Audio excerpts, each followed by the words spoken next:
Are you serious? Are you serious? Well, over at the Crusader Journal, there's a very powerful article. The United States and Russian tensions over Syria will not spiral out of control, according to Secretary of Defense James Mad Dog Mattis.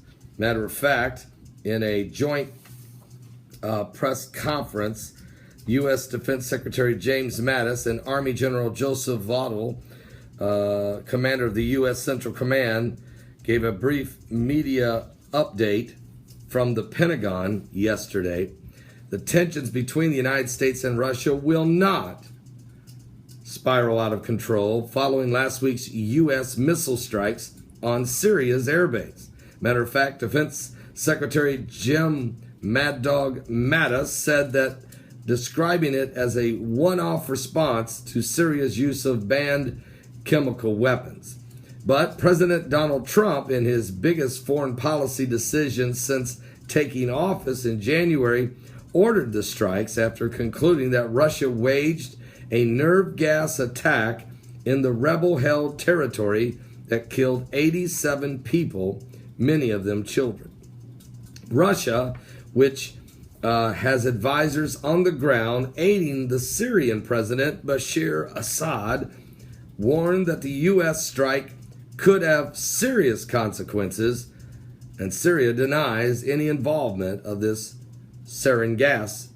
It will not spiral out of control, said Mattis. He said to reporters at the Pentagon, "I'm confident the Russians will act in their own best interests, and there's nothing in their best interests to say they want this situation to get out of control."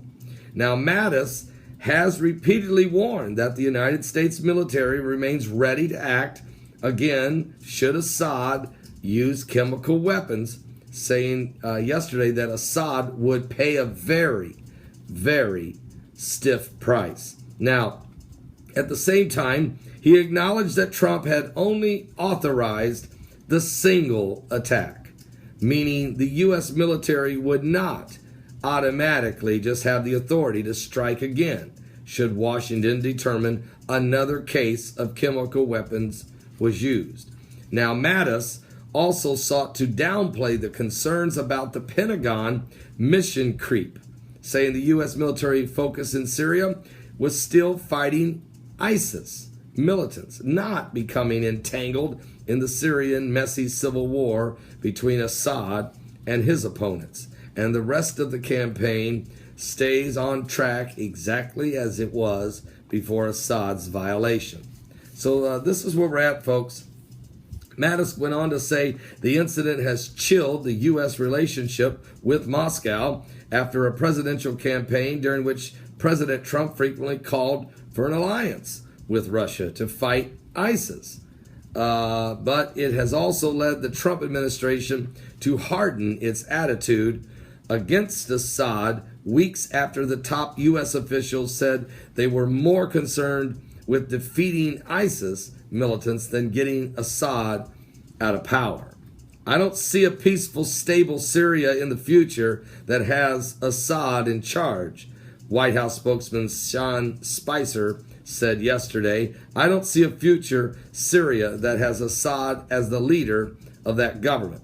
And U.S. Secretary of State Rex Tillerson denounced Russian support for Assad as he prepared to fly to Moscow yesterday. And it's clear to us the reign of Assad family is coming to an end, said Rex Tillerson in Italy.